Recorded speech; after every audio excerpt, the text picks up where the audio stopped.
잠시 광고의 말씀드리겠습니다. 오늘은 부활주일입니다. 부활의 영광으로 코로나19 사태가 진정되고 어려운 시국이 빠른 시간에 회복되기를 소망합니다. 예배에 참석하신 성도님들께서는 교회가 준비한 부활절 계란을 한 개씩 받아가시기 바랍니다. 모임 및 행사 광고입니다. 2021년 유치부 온라인 봄 성경학교가 10일 토요일부터 11일 주일까지 그리고 18일 주일까지 진행됩니다. 두근두근 부원 여행이라는 주제로 진행됩니다. 관심 가져주시고 기도해 주시기 바랍니다. 소식 및 교우 동정입니다. 김병준 집사님께서 강대상 화분 2점을 헌물하셨습니다. 감사합니다.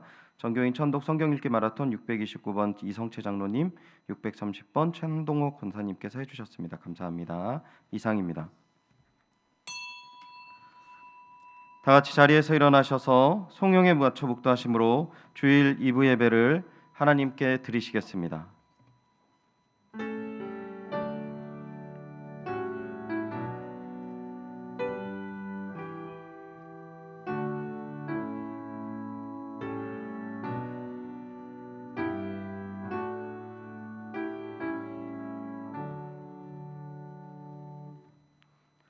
죽음을 이기시고 다시 살아나신 주님, 찬양과 영광과 존귀를 돌립니다.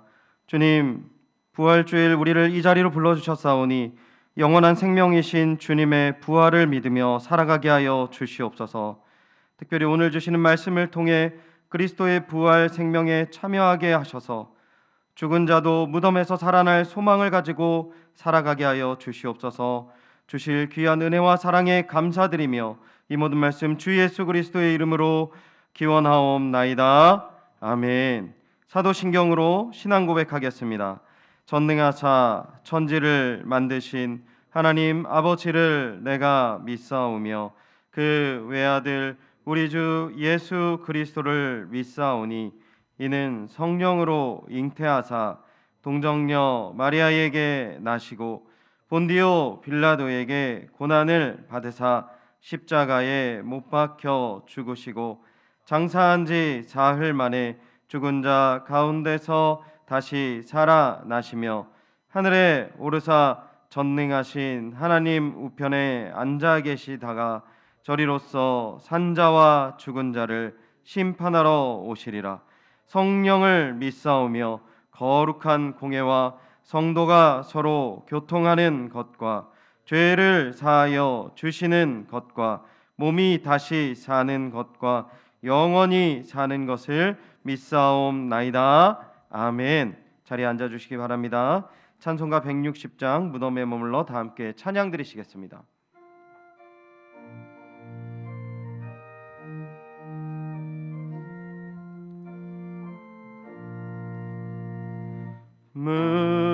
무덤에 머물러 예수 내 구주 새벽 기다렸네 예수 내 주 원수를 다 이기고 무덤에서 살아나셨네 어둠을 이기시고 나와서 성도 함께 길이 다스리시네 사셨네 예수 다시 사셨네 헛되이 지키네 예수 내 구주 헛되이 봉하네 예수 내 주 원수를 다 이기고 무덤에서 살아나셨네 어둠을 이기시고 나와서 성도 함께 길이 다스리시네 사셨네 예수 다시 사셨네 거기 못 가두네 예수 내 구주 살리네. 예수 내 주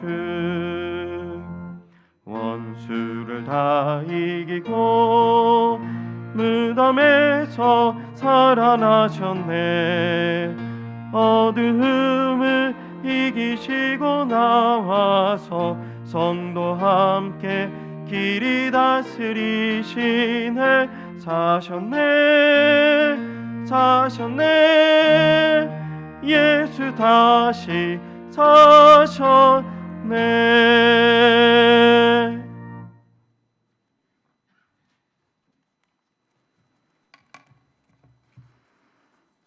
기도드리겠습니다. 사망 권세 이기시고 부활하신 예수님에게 경배와 찬양을 드립니다. 십자가로 승리하신 성자 예수님을 통해서 구원의 역사를 이루신 성부 하나님의 은총과 성령 하나님의 도우심에 모든 존귀와 영광을 돌립니다. 부활하신 예수님을 기념하며 부활을 산 소망으로 성삼위 하나님을 예배하오니 받아 주시옵소서. 궁일이 풍성하신 하나님, 은혜를 더하셔서 저희의 죄를 사하여 주옵소서.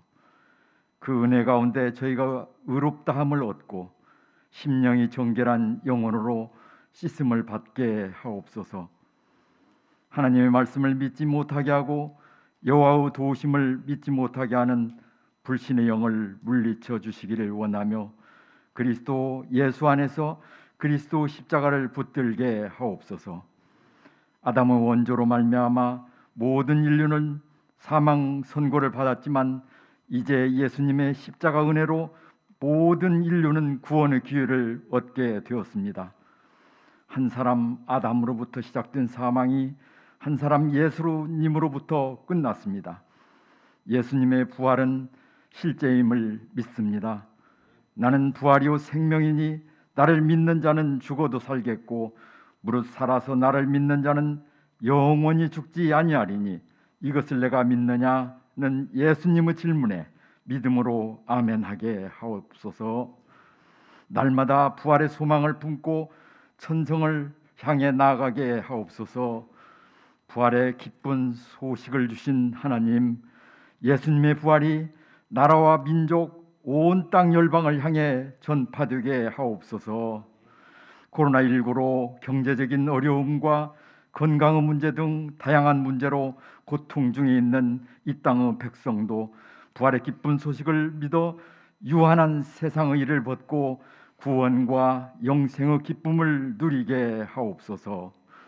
전쟁과 기근 등 갖가지 재해로 고통을 당하는 열방의 백성에게도 부활하신 예수님이 찾아가 주셔서 저희들이 안고 있는 모든 무거운 짐으로부터 해방시켜 주시옵소서. 천재 지변으로 인해 모든 것을 잃고 절망 가운데 있는 사람들에게 부활의 소망으로 다시 일어서도록 은혜를 주시옵소서. 복된 시간에 목사님을 통해서 선포되는 생명과 진리의 말씀이 우리의 인생을 바꾸는 능력 있는 말씀이 되길 원합니다. 오늘 또 성령으로 충만하여 능력의 말씀을 전할 수 있게 하옵소서. 구주가 되시는 하나님, 하늘의 신령한 복으로 연희 교회 성도들을 축복해 주옵소서. 불신앙의 죄에서 떠나 하나님을 믿는 믿음 안에서 주님을 향한 저희의 마음을 뜨겁게 하시고 믿음으로 이기는 복된 삶과 주님의 은혜로 날마다 승리의 기쁨을 누리는 저희 연희교회 귀한 성도들이 다 되게 하시고 병마와 싸우며 고통 중에 있는 환우들에게는 치료와 회복의 은총이 임하기를 간절히 원합니다. 이 예배의 시종을 주님의 손에 부탁하옵고 이 모든 말씀을 우리를 구원하여 주신 예수님의 이름으로 기도드립니다. 아멘.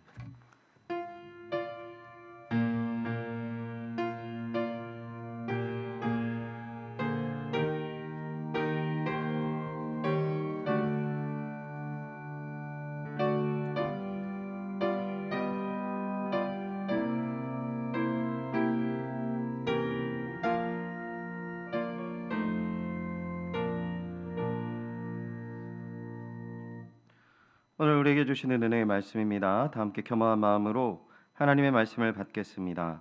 하나님의 말씀은 로마서 6장 1절부터 11절까지 말씀입니다. 신약 성경 246면에 있습니다. 로마서 6장 1절부터 11절까지의 말씀 제가 봉독하도록 하겠습니다. 그런즉 우리가 무슨 말을 하리요? 은혜를 더하게 하려고 죄에 거하겠느냐? 그럴 수 없느니라. 죄에 대하여 죽은 우리가 어찌 그 가운데 더 살리요? 무릇 그리스도 예수와 합하여 세례를 받은 우리는 그의 죽으심과 합하여 세례를 받은 줄을 알지 못하느냐? 그러므로 우리가 그의 죽으심과 합하여 세례를 받음으로 그와 함께 장사되었나니 이는 아버지의 영광으로 말미암아 그리스도를 죽은 자 가운데서 살리심과 같이 우리로 또한 새 생명 가운데서 행하게 하려 함이라. 만일 우리가 그의 죽으심과 같은 모양으로 연합한 자 되었으면 또한 그의 부활과 같은 모양으로 연합한 자도 되리라. 우리가 알거니와 우리의 옛사람이 예수와 함께 십자가에 못 박힌 것은 죄의 몸이 죽어 다시는 우리가 죄에게 종노릇하지 아니하려 함이니 이는 죽은 자가 죄에서 벗어나 의롭다 하심을 얻었음이라. 만일 우리가 그리스도와 함께 죽었으면 또한 그와 함께 살 줄을 믿노니 이는 그리스도께서 죽은 자 가운데서 살아나셨음에 다시 죽지 아니하시고 사망이 다시 그를 주장하지 못할 줄을 알미로라.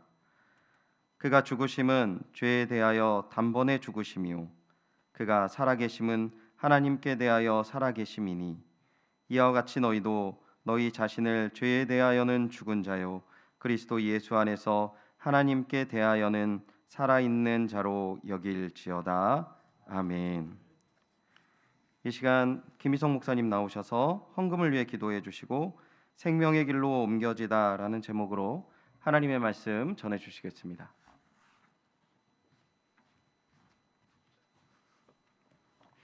기도하겠습니다.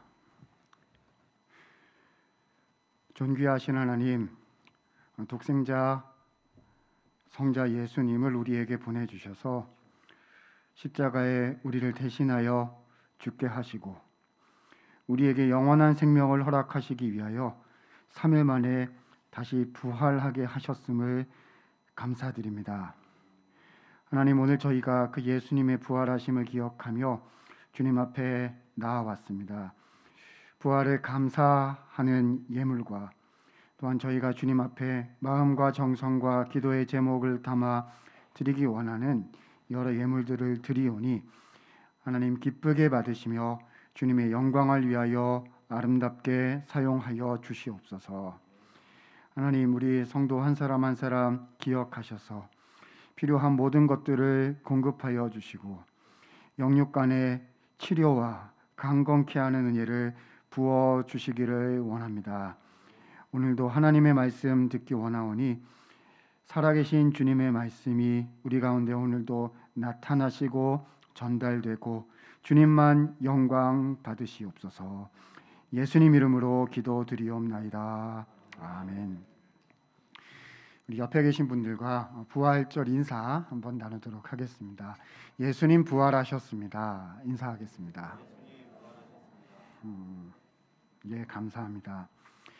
오늘은 부활주일입니다. 예수님께서 우리를 위하여 죽으시고 3일 만에, 그러니까 안식 후 첫날이죠. 부활하심을 저희가 감사하고 또 기념하는 그런 주일입니다. 오늘 특별히 저는 로마서 6장 말씀으로 부활주일 말씀을 나누고자 합니다. 여러분 기억하실지 모르겠는데요. 기억하시리라 생각합니다. 2월 달에 로마서 본문을 가지고 설교를 4번 했었습니다. 로마서 1장부터 8장까지를 6번을 통해서 말씀을 드린다고 했었고요. 그 중에 4번 했고 오늘 5번째 시간입니다.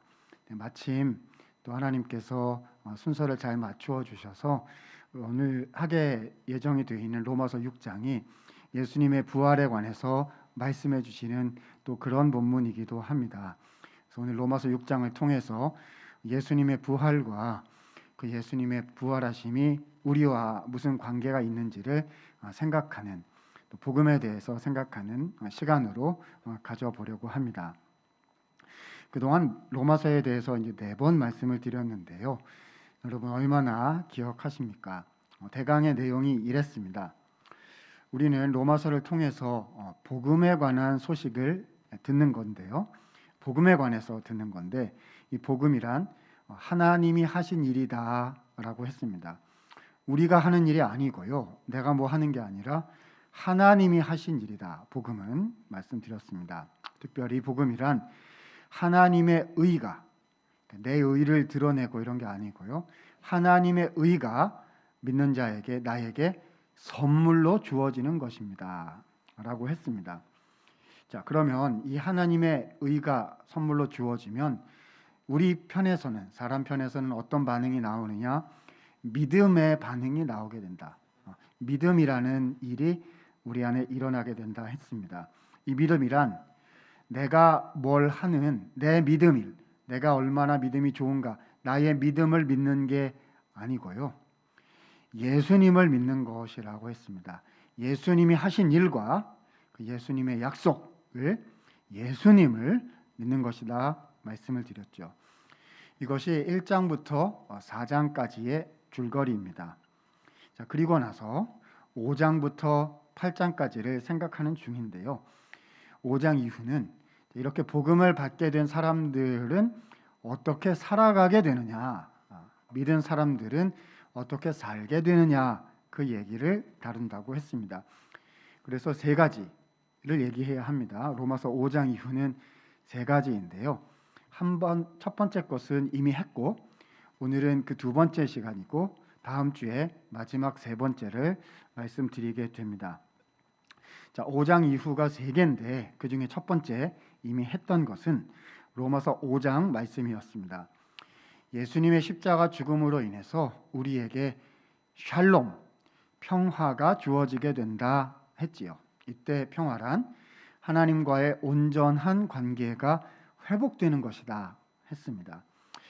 내가 생각할 때는 아직 다 이루어지지 않았지만은 하나님이 보실 때는 이미 모든 것을 다 이루어 놓으셨고 그래서 우리는 환난 가운데서 인내하며 연단으로 나아가고 결국 하나님이 주시는 모든 선한 열매를 반드시 맺게 될 것이다. 이렇게 지난번에 생각을 했습니다. 자, 오늘은 그래서 복음을 받은 사람은 어떻게 살아가게 되느냐 5장 이후 말씀 중에 2번째 시간이 되는 것이고요. 그래서 로마서 6장 말씀을 통해서 믿은 사람의 삶에 대해서 생각하게 되는 것입니다.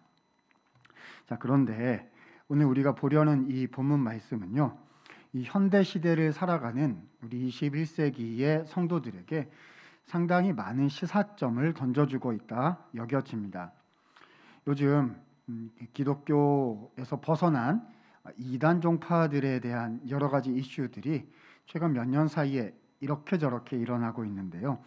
그 중에 이런 주장을 하는 사람들이 있습니다. 그들의 주장이에요. 우리의 이야기가 아니라 그 사람들의 이야기입니다. 구원받은 사람은 그 다음에는 하나님의 율법의 요구에서 벗어난다. 그러니까 하나님 말씀대로 안 살아도 괜찮다라고 얘기하는 사람들이 있습니다.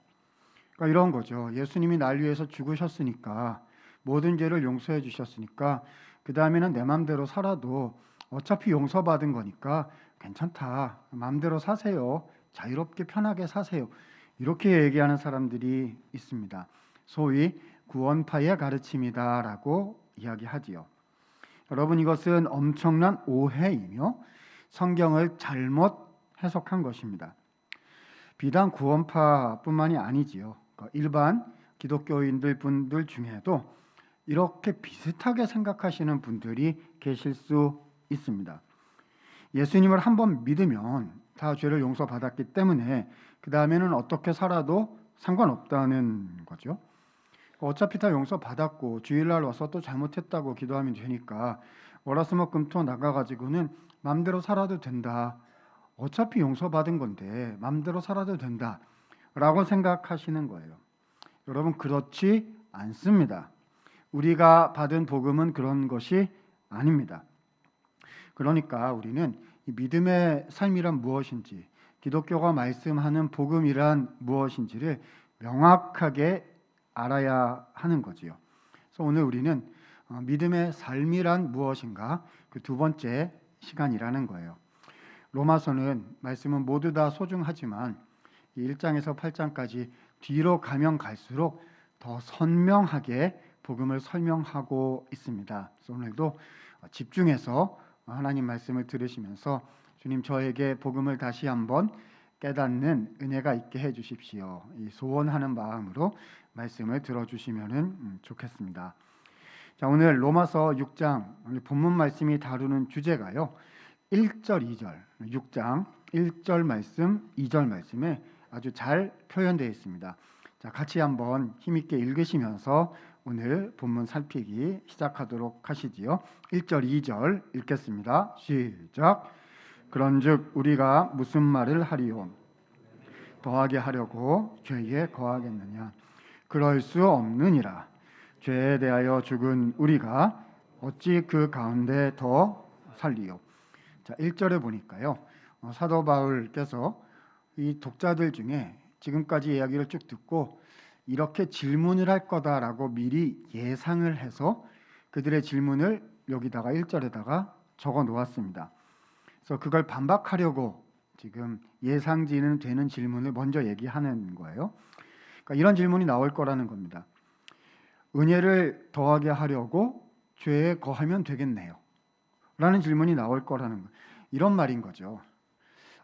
제 죄를 예수님께서 다 용서해 주셨다는 거 참 좋은 얘기네요.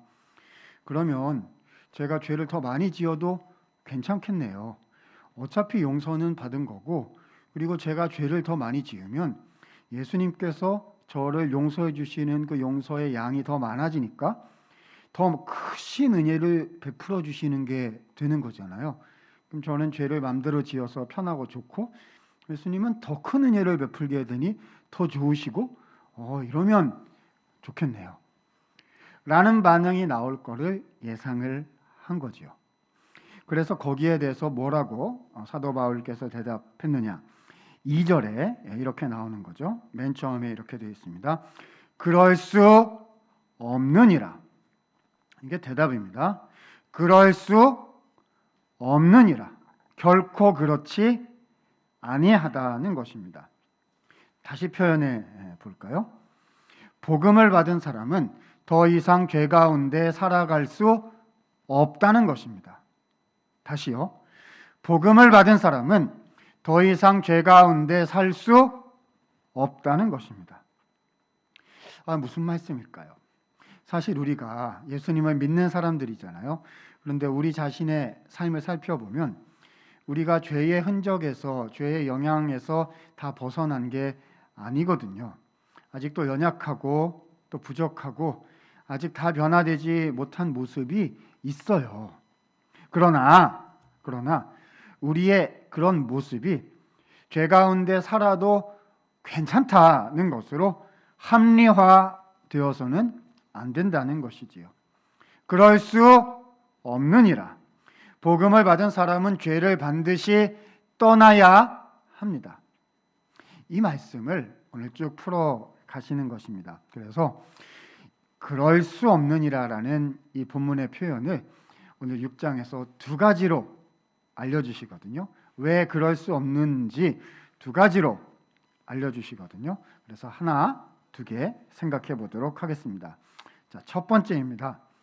1절부터 14절 정도까지 나오는 내용인데요. 자, 정리하면 이렇게 됩니다. 십자가는 반드시 부활로 연결됩니다. 자, 한번 따라 할까요? 십자가는 반드시 부활로 연결됩니다. 자, 꼭 기억하셔야 합니다.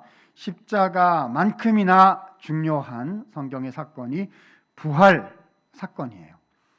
1년에 한 번 부활주일에만 이렇게 들어야 하는 그런 정도의 이야기가 아닌 거지요. 우리가 매주 모여서 주님 앞에 예배드리는 이 주일이요. 예수님의 부활하심을 기념하는 그런 우리 개신교의 가장 중요한 절기예요. 그렇죠? 우리 기독교의 가장 중요한 교회의 절기는 주일입니다. 예수님의 부활을 기억하는 거거든요. 자, 그러면 십자가가 부활로 연결된다는 말이 무슨 뜻인지 우리 성경 말씀 본문에서 찾아보도록 하겠습니다. 자, 6장 3절 보니까 이렇게 기록하고 있습니다. 그리스도 예수와 합하여 세례를 받은 우리는 예수님의 죽으심과 합하여 세례를 받은 것이다 라고 하셨습니다. 자, 표현이 좀 어렵지요? 아니요, 별로 어렵지 않습니다. 들어보시면 금방 이해하실 수 있어요. 자, 본문은요, 우리가 예수님과 연합하여 무엇을 받았다? 세례를 받았다라는 말을 사용하고 있습니다. 자, 여러분 세례 받는 게 무엇이지요?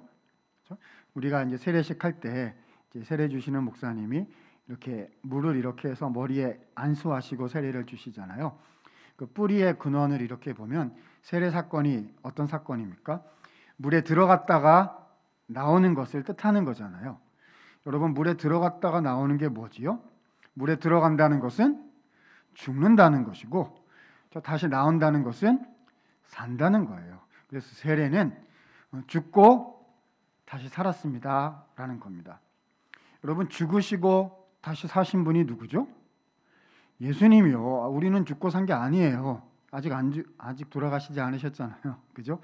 우리는 죽고 산 게 아닌데 예수님께서 십자가에 죽으시고 부활하신 거잖아요. 그러니까 예수님이 죽으시고 부활하셨을 때 그때 우리가 예수님과 무엇하고 있었다? 연합되어 있었다는 것입니다. 말이 어렵죠? 쉬운 말로 해보도록 하겠습니다. 자, 첫 번째, 예수님께서 십자가에 죽으셨어요. 여러분, 예수님 십자가 이렇게 보면 무슨 생각이 드세요? 우리가 흔히 넓은 표현으로 나를 위하여 예수님께서 죽으셨다 이렇게 말하는데 맞는 말입니다. 근데 조금 더 정확하게 좁은 표현으로 얘기를 해보자면 예수님은 나를 대신하여 죽으신 거예요. 여러분, 이게 무슨 말이죠? 내가 죽은 거예요? 예수님이 죽으신 거잖아요. 근데 나를 대신하여 죽으셨다는 것은 그 십자가에서 누가 죽었다는 거지요? 내가 죽은 것입니다. 그죠? 우리가 예수님의 십자가를 보면서 너무 고통스러우셨겠다. 안 됐다. 날 사랑해서 저렇게 고생하시다니. 뭐 이렇게 측은지심 뭐 이런 거.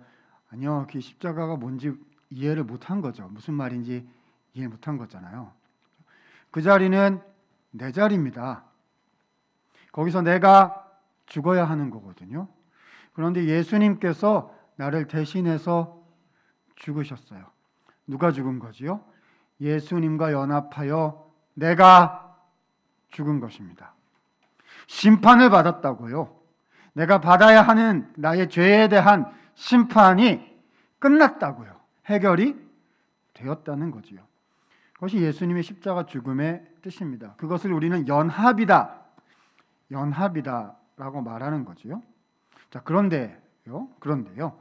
예수님께서는 십자가에서 죽으신 것으로 사건을 끝내지 않으셨습니다. 왜죠? 십자가는 끝이 아니었거든요. 우리 예수님은 하나님의 아들이셔서 죄와 사망의 권세 아래 굴복하여 계실 수가 없었기 때문이죠. 하나님께서는 구주이신 예수님을 사망의 권세 아래 내버려 두실 수가 없으셨다는 것입니다. 그래서 우리를 위한 죽으심을 죽으셔야 하니까 죽으셨지만 3일 만에 그 사망의 권세를 깨뜨리시고 생명의 부활로 다시 살아나셨다는 거지요. 여러분, 부활은 십자가의 목표 지점입니다. 십자가만 있고 부활은 다른 게 아니에요. 십자가와 부활은 사실상 하나로 연결된 사건임을 꼭 기억하셔야 하는 겁니다. 자, 그러니까요. 예수님 죽으셨을 때 어떻게 되는 거죠? 예수님 죽으셨을 때 우리가 예수님과 연합하였기 때문에 그러면 예수님이 부활하셨을 때 우리는 어떻게 되는 거죠? 예수님만 부활하시고 죽으실 때 연합됐던 우리는 죽은 상태로 그냥 남아있는 건가요? 아니죠. 우리도 부활한 것입니다. 여러분, 이 얘기가 이해가 되세요? 아니, 저는 아직 부활 안 했는데요. 아니, 우리 죽지도 않았어요. 예수님께서 나를 위해서 대신 죽으셨을 때, 그때 내가 예수님께 연합되어서 예수님 안에서 죽은 것이기 때문에 내가요, 예수님께서 부활하셨을 때 우리도 구주이신 예수님 안에서 부활한 것입니다. 이것이 예수님의 부활 사건이 무엇을 의미하는가의 그 뜻이라는 것입니다. 그죠? 자, 그러면 우리가 예수님과 함께 부활했다는 것은 무슨 말일까요? 무슨 말일까요?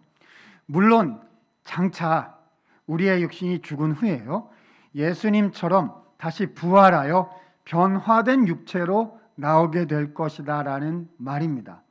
물론 그것이 기본입니다. 그런데 오늘 본문에서는요, 한 걸음 더 나아가서 더 깊은 의미까지 우리에게 말씀해 주십니다. 자, 6장 10절입니다. 6장 10절, 예수님의 부활에 대해서 설명하는 거예요. 자, 10절 말씀 같이 한번 읽어주시겠습니까? 10절 읽습니다. 그가 죽으심은 죄에 대하여 단번에 죽으심이요, 그가 살아계심은 하나님께 대하여 살아계심이니. 자, 예수님 죽으신 것은 뭐에 대해서 죽으신 거요? 죄에 대해서 죽으신 것입니다. 자, 우리의 죄를 대신 지시고 죽으셨지요. 그러니까 그때 우리의 죄를 해결하셨고, 우리를 죄에서 끊어내셨고, 그 모든 죄에 대한 대가를 예수님의 귀하신 생명으로 대가를 지불하신 거예요. 그러니까 죄에 대해서 죽으신 거죠. 그러면 부활하신 거는요, 뭐에 대해서 부활하신 겁니까? 죄에 대해서 살아나신 건가요? 아니죠. 그러면 죄를 다시 짓고 뭐 이렇게 되는 거잖아요. 그게 아니죠. 자, 누구께 대하여 살아나셨다? 하나님께 대하여 살아나셨다. 예수님의 살아나심은 하나님께 대해서 살아나신 것이다. 10절의 말씀입니다.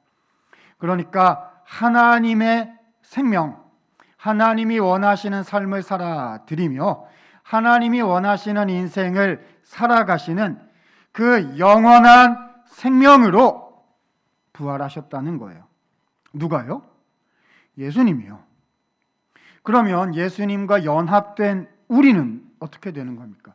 예수께서 죄에 대해서 죽으시고 하나님께 대해서 살아나셨다면 우리는요, 연합된 우리는요, 이렇게 되는 거죠. 거기에 대한 대답이 11절 말씀에 기록이 되어 있습니다.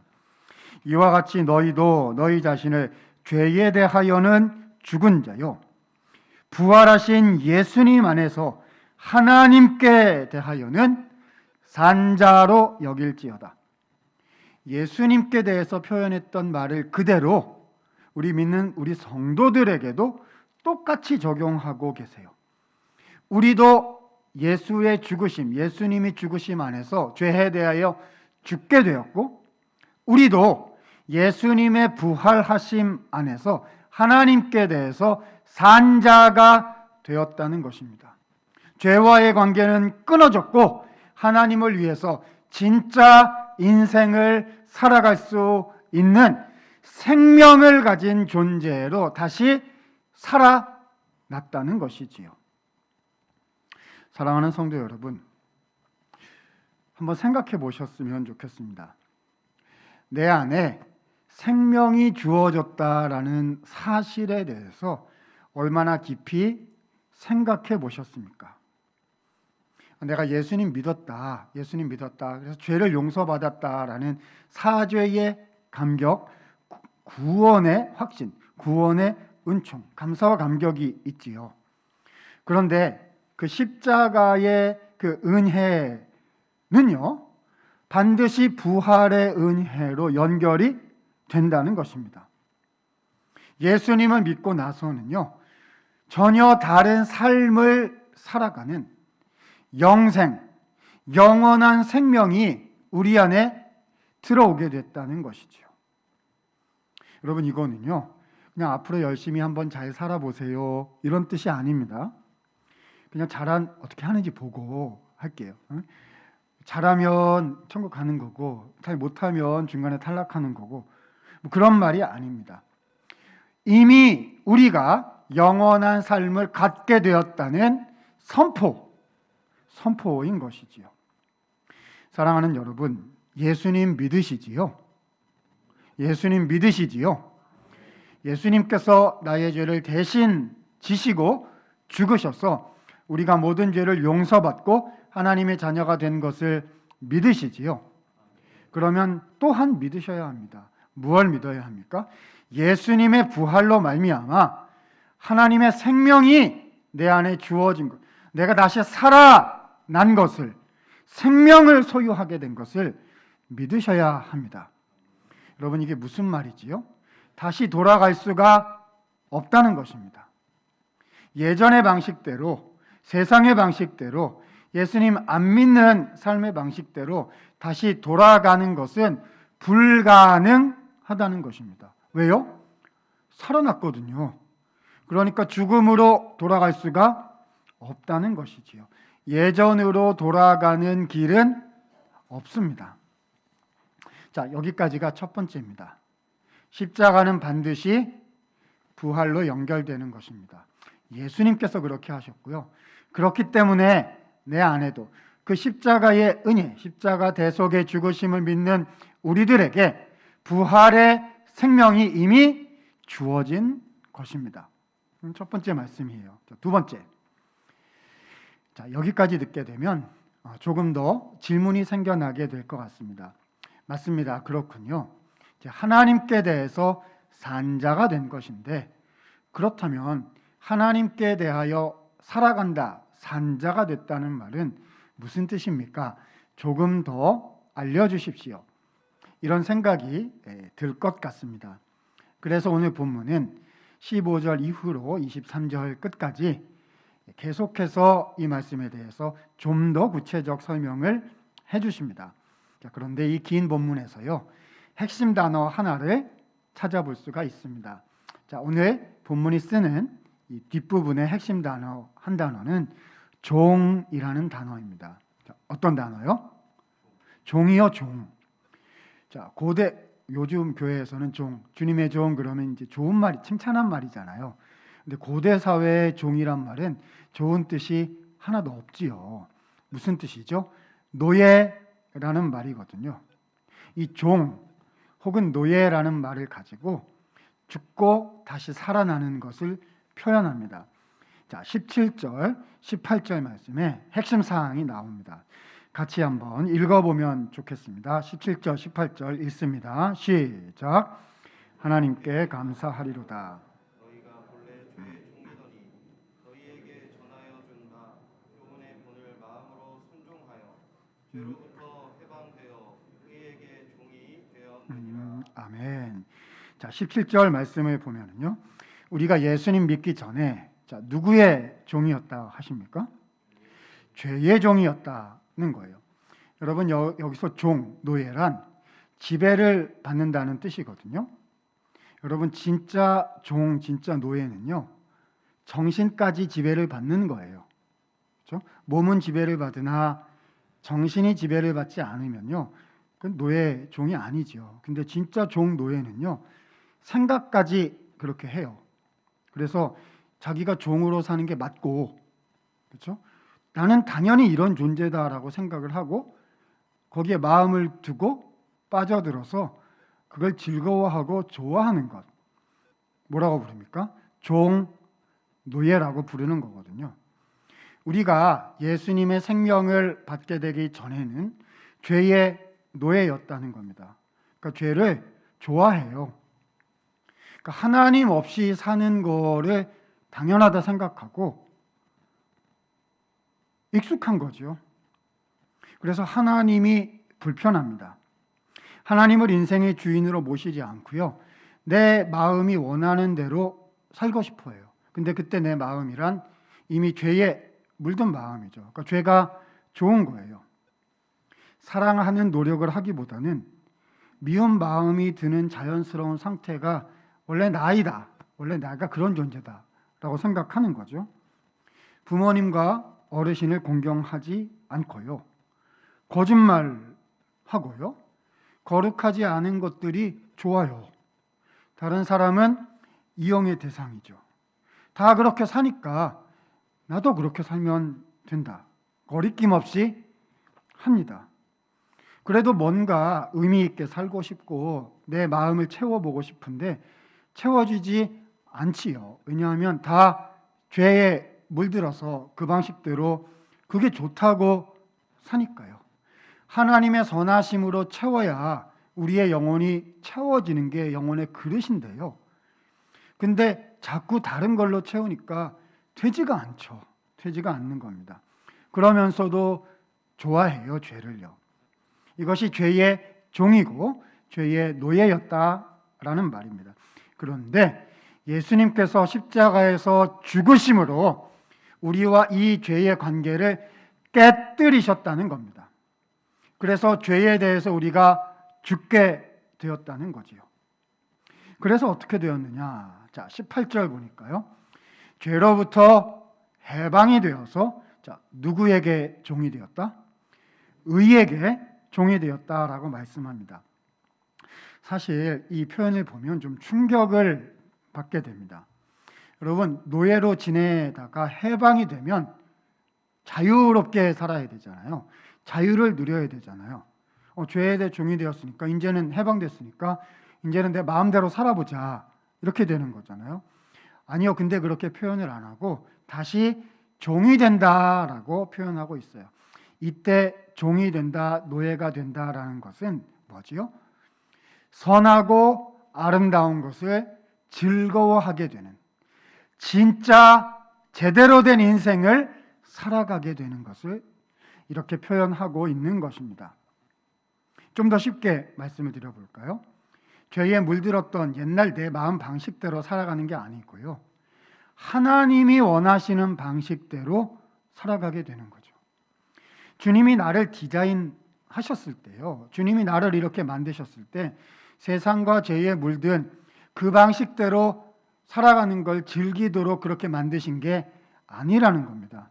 하나님의 선하심과 하나님의 아름다우심과 하나님의 복되심을 따라 제대로 된 영광스러운 인생을 살라고 나를 존귀하게 만드신 거거든요. 그래서 예수님의 부활로 생명을 주셨다는 것입니다. 그러면 어떻게 되는 거죠? 이제는 하나님이 기뻐하시는 것을 나도 기뻐하도록 변화된다는 거예요. 하나님이 즐거워하시는 것을 나도 즐거워하게 돼서 그것을 위해서 노력하며 수고하며 그것을 감사하게 생각하게 된다는 것입니다. 그렇게 주님의 영광을 드러내도록 변화된 삶이 무엇이죠? 자유인 것입니다.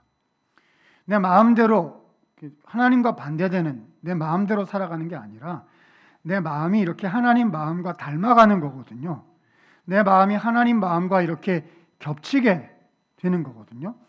그래서 자유롭게 사는 것이 곧 하나님의 뜻대로 사는 것임을 알아가게 되고 그것을 기뻐하게 되고 그것을 영광스럽게 생각하게 되고 그러한 삶을 의에게 종이 된 삶이다라고 말씀해 주신 겁니다. 자, 그래서 본문은 19절 맨 마지막 부분에 이렇게 결론을 내고 있습니다. 자, 19절 중간부터 보면은요. 너희 지체를 예전에는 부정과 불법에 내주어서 불법에 이른 것 같이. 옛날엔 그랬다는 거예요. 그러나 이제는 너희 지체를 의에게 종으로 내어주어. 자, 여기까지는 한 거고요. 어디에 이르라? 19절 맨 마지막 단어가 뭡니까? 어디에 이르라고 했습니까? 거룩함. 어디요? 거룩함에 이르라 라고 결론 내주고 계십니다.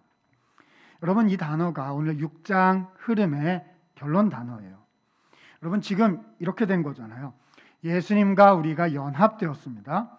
예수님과 함께 죽었고 예수님과 함께 부활했습니다. 죄에 대해서 죽은 것이고 하나님께 대해서 살게 된 것입니다.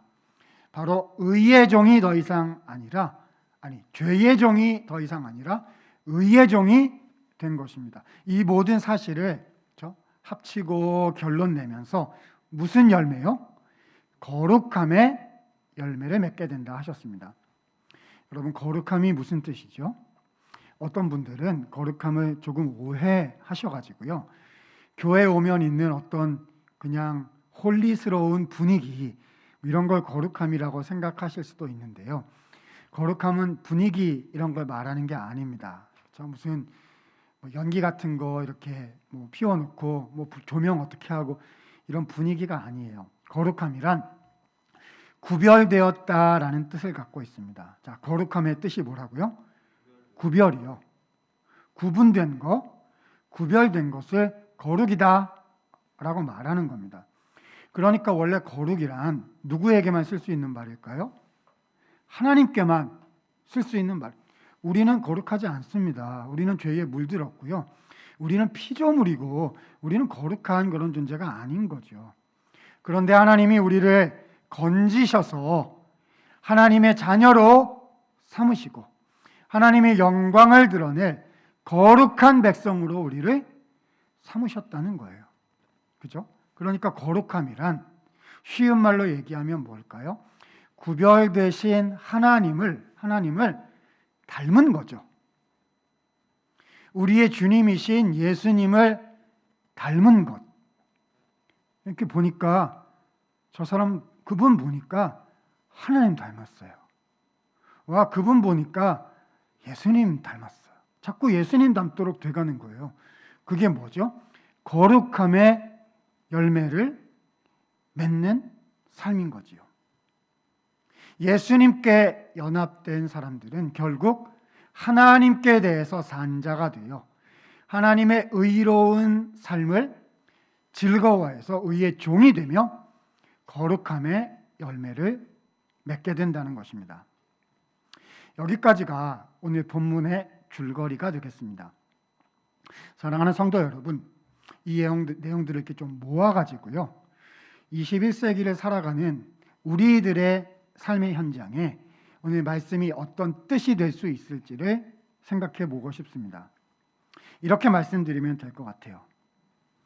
예수님의 십자가 부활의 은혜를 얻게 된 사람은 반드시 거룩함의 열매를 맺게 됩니다. 자, 무슨 열매요? 거룩함의 열매를 반드시 맺게 된다. 이것이 본문의 말씀입니다. 이 내용이 중요합니다. 왜냐하면 우리 시대 교회들이 거룩함의 열매에 대해서 많이 강조하는 것을 보기가 어려워서 그렇습니다.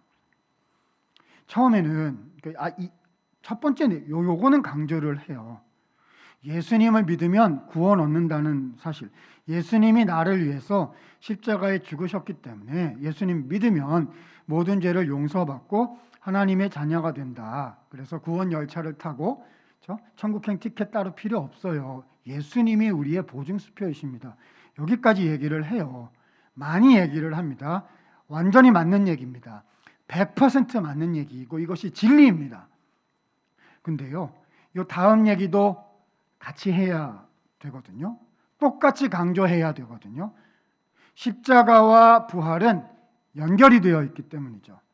십자가 사건은 거기서 끝날 수가 없고 죄를 용서하신 그 이야기로 그냥 끝날 수가 없고 반드시 부활의 생명 얘기로 연결이 돼야 다 완성이 된 것이거든요.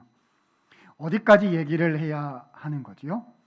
여러분은 생명을 받으셨습니다. 죽음의 방식의 삶으로 옛날 방식으로 살아가는 옵션은 선택지는 없습니다. 나에게는 생명이 주어졌고 나는 그러니까 건짐을 받았으니까 살아야죠. 그렇죠? 제대로 된 삶을 살라고 건지셨으니까 다 살아야죠. 살아야 하는 일이 우리 앞에 있는 것입니다. 이 두 번째 이야기까지 첫 번째 얘기만큼 똑같이 해야 하는 것입니다. 여러분, 우리 기독교에서는 정리해서 이것을 설명할 때요, 이 앞부분 이야기를 칭의라고 부르고요, 뒷부분 이야기를 성화라고 부릅니다. 자, 첫 번째 얘기, 칭의는 의롭게 칭함을 받았다라는 뜻인데요. 이거는 언제 되는 거냐 하면 예수님 처음 믿을 때 되는 그 얘기입니다. 다 기억하시잖아요. 예수님 처음 믿을 때 주님이 나를 대신하여 죽으셨다는 그 사실이 믿어지면서 그 정말 물밀듯이 쏟아지는 그 은혜가 있잖아요. 내가 하나님의 자녀가 됐구나. 내 죄를 진짜 용서를 받은 거구나. 예수님이 날 대신하여 죽으신 거구나. 확 그 구원의 감격이 있지 않습니까? 그걸 칭의라고 불러요. 처음에 경험하는 거죠. 그때 뭐가 동시에 시작되느냐? 성화의 과정이 시작되는 겁니다.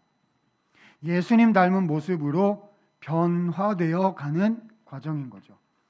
언제까지 계속되느냐? 완성될 때까지 계속됩니다. 언제 완성되지요? 이 땅에서 다 완성하지 못하면 우리가 죽을 때란 결국 개인의 종말을 얘기하는 걸 수도 있고 또 예수님께서 재림하셔서 우리가 육체의 부활로 그때 나오게 되지 않습니까? 육체의 부활로 나오게 되면 예수님처럼 이제 변화된 육체로 나오게 되는 것인데, 그렇죠?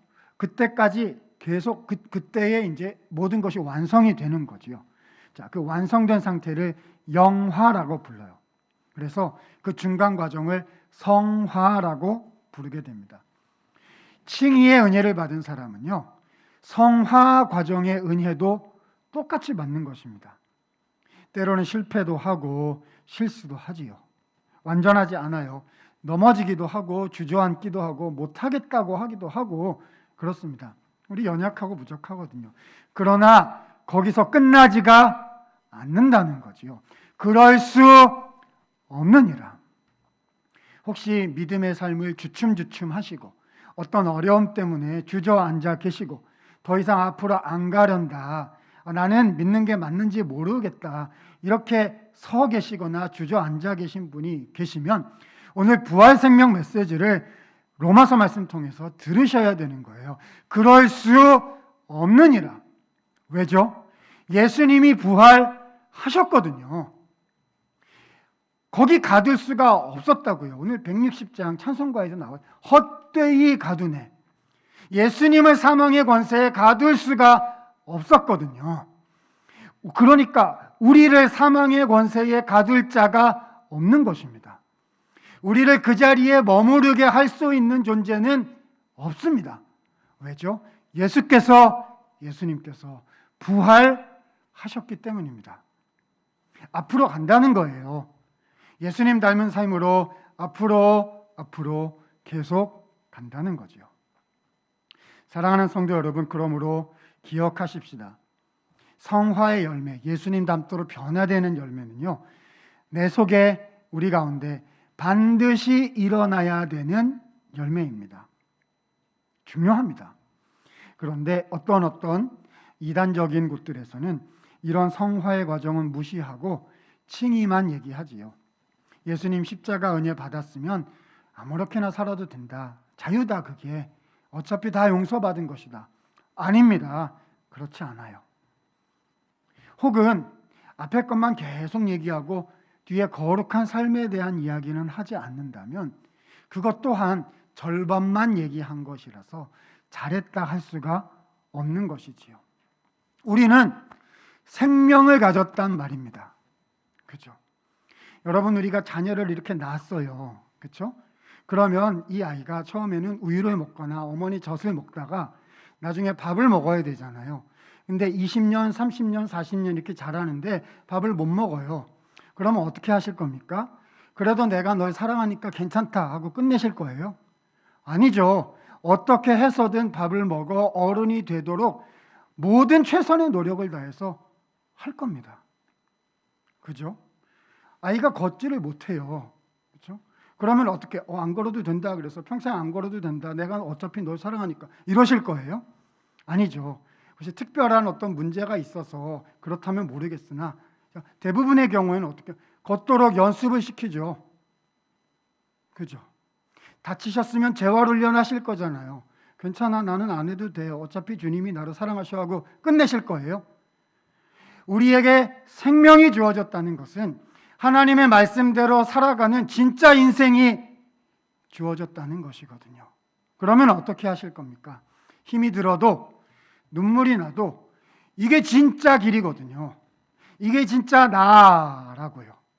하나님께서 나를 이 땅에 보내셨을 때는 하나님의 존귀하심을 드러내고 예수님을 닮은 삶으로 주님의 은혜를 누리고 받아서 나누라고, 그것을 열매를 맺으라고, 그래서 나를 존귀하게 주님이 빚으셔서 그래서 보내주셨단 말입니다.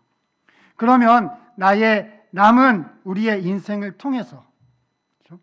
내가 모든 걸 다 할 수 있는 존재는 아니고 부족하고 연약하고 제한되어 있지만 하나님께서 나에게 맡겨주신 사명을 주시고 맡겨주신 그 자리들에서 주님, 제가 이 생명을 가진 사람으로 살아가도록, 하나님, 제가 거룩함의 열매를 맺을 수 있도록, 더 쉽게 말하면 예수님 닮은 모습으로 제가 살아서 하나님을 보여주고 예수님을 보여주는 사람으로 제가 이 짧은 인생 그렇게 살아갈 수 있도록 하나님, 제가 이렇게 살아가게 은혜를 주십시오. 주님은 말씀하셨어요. 내가 그 은혜를 주었다. 내 아들 예수님께서 십자가에 죽으시고 3일 만에 부활하셨을 때에 그와 연합된 나의 자녀들에게 내가 생명을 주었노라 말씀하시는 거죠. 이렇게 어떻게 살지요? 어떻게 살지요? 조금 더 자세한 대답은 다음 주에 나옵니다. 7장, 8장에 나오는데요. 오늘은 이것 기억하셨으면 좋겠어요. 복음은 하나님이 하시는 일이잖아요. 내가 하는 일이 아니라 하나님의 은혜가 확 나에게 와서 나를 살리고 나를 변화시키고 내 안에서 역사하시는 하나님의 일이거든요. 예수님의 십자가 부활로 인해서 내 안에 생명이 주어졌습니다. 예수님의 부활로 인해서 내 안에 생명이 주어졌습니다. 여러분, 예수님의 부활은 첫 번째 역사적 사실이에요. 진짜 죽으셨고 진짜 살아나신 거거든요. 세상의 과학으로는 다 설명 못할 수도 있어요. 그 원리로는 설명을 못할 수도 있는데 만물을 창조하신 하나님께서 하신 일이니까 가능하단 말입니다. 그죠? 그래서 죽으시고 살아나신 것은 역사적 사실이에요. 그게 첫 번째. 그렇죠? 그러면 두 번째, 뭐가 역사적 사실이 되는 거죠? 뭐가 진짜가 되는 거죠? 예수님께 연합된 내가 죽었고 다시 살아난 것이 이게 진짜가 되는 거죠. 나의 육신이 장차 변화된 부활의 육신으로 나오게 될 것이고요. 그리고 예수님을 믿은 내가 주님과 연합하여 하나님께 대하여 산 자로 생명의 부활로 그 은혜를 이미 얻었기 때문에 거룩함에 이르는 열매를 맺도록 생명을 가진 사람으로 살아가게 되었다는 것입니다. 기억하십시다. 나는 예수님의 십자가 부활로 인하여 생명을 받은, 생명을 소유한 존재입니다. 내가 뭐 어떻게 해서 된 게 아니고요. 내가 앞으로 잘해보면 그런 얘기가 아니고요. 예수님의 부활로 인해서 나에게 생명이 주어졌습니다. 주님, 이 생명을 간직한 사람으로, 이 생명을 선물 받은 사람으로 살아가게 해주십시오. 하나님, 제가 지금 무너져 있고 지금 눈물 속에 있고 이 코로나의 상황과 우리에게 주어진 여건들이 너무나 쉽지 않은 정말 고난의 시기, 우리를 되돌아보아야 하는 시기, 탄식의 시기인데요. 그러나 그 모든 것을 넘어서게 하시는 하나님의 은혜는 예수님의 십자가에 이어지는 부활을 통해서 우리에게 생명이 주어졌다는 사실인 것입니다. 주여, 생명을 지닌 사람으로 다시 한번 믿음으로 거룩함의 열매를 향하여 예수님 닮은 진짜 삶을 향하여 힘있게 살아가게 하여 주옵소서. 이 마음 품으시고 이 말씀대로 살아가시는 성도 여러분 모두 되시기를 우리 예수님 이름으로 부탁을 드립니다. 자리에서 일어나 주시겠어요? 오늘 말씀 생각하면서 찬송하도록 하겠습니다. 167장 함께 찬양 드리겠습니다.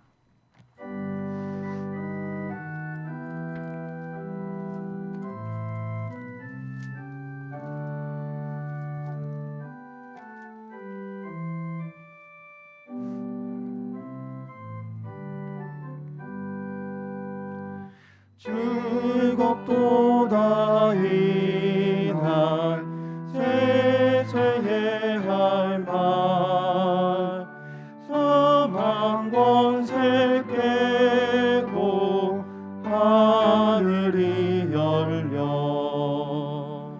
죽은 자가 다시 살아나와서 승리한 주 예수 찬송하도다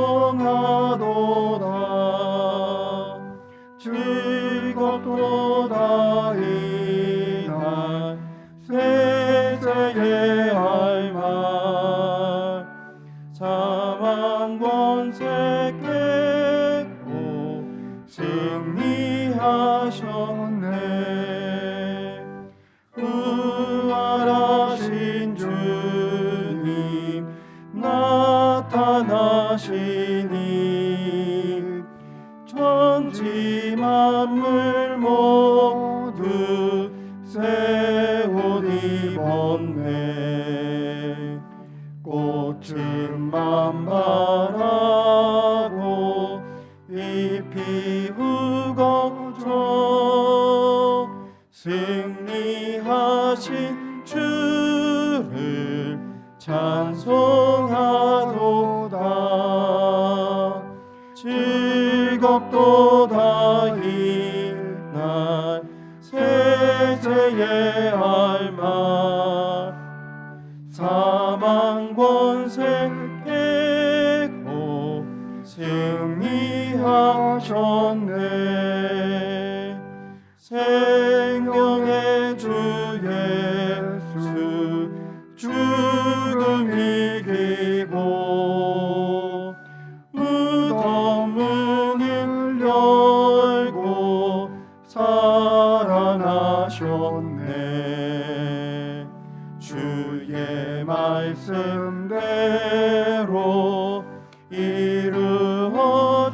이루어져서 4일 만에 다시 살아나셨네 즐겁도다 이날 세세의 할 말 사망 권세 깨고 승리하셨네